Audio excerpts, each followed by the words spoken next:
Je viens de recevoir un message I love you. Est-ce vraiment de toi? I love you. Comme ces mots sonnent doux, mais ils sont aussi destructeurs, comme un virus. Étonnant. Quand j'écris sur ce miroir des mots d'amour avec du rouge à lèvres écarlates, je le décore avec cela, mais ces rayures sont cachées sous la matière de ce rouge à lèvres écarlates tant qu'il est là, tant qu'il y a les mots I love you, ces rayures sont indiscernables. Il en est de même avec ma nature tant que j'y parle d'amour pour toi, en la rayant, j'éprouve le plus grand plaisir, mais dès que la voix de mon âme se taira, laissant la place aux pensées et à la conscience, des rayures d'août apparaîtront sur ce sol, qui, faisant déjà partie de la nature de ce miroir, en déforment considérablement la beauté initiale. Je vois mon reflet dans le miroir là, derrière les mots d'amour, écrits par ma main tremblante à l'aide de rouge à lèvres écarlates, brille le souffle frais d'une jeunesse tendre, elle semble être emprisonnée dans ce miroir et ces mots, mais qu'est-ce qui rappellera cette beauté quand je m'éloignerai du miroir, quand les mots écrits au rouge à lèvres écarlates seront effacés par le temps? Il continuera à remplir ses fonctions, à refléter ce monde, que j'y sois ou non, que ma beauté y soit ou non.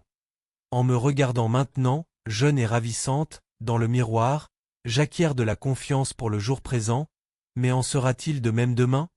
En sera-t-il toujours ainsi?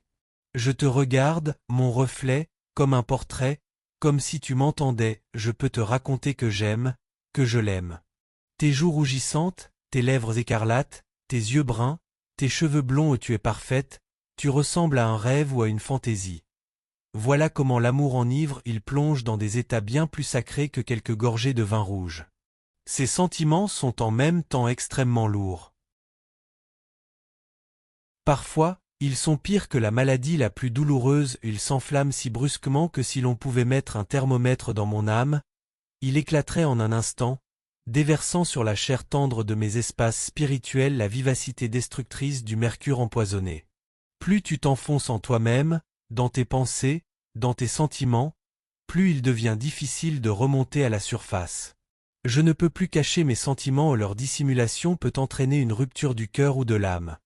De la même manière, les locomotives libèrent de la vapeur par leurs narines pour que leur nature n'explose pas de toutes les révoltes, la pire est la révolte de l'âme, et c'est pourquoi je suis obligé de donner libre cours à mes sentiments pour conserver le pouvoir sur ma nature. Mais est-ce vraiment le cas? Qu'est-ce que l'amour? L'amour, ce sont des images rêveuses engendrées par notre désir. L'amour, c'est l'autotromperie la plus crédible qui existe et peut exister dans notre monde.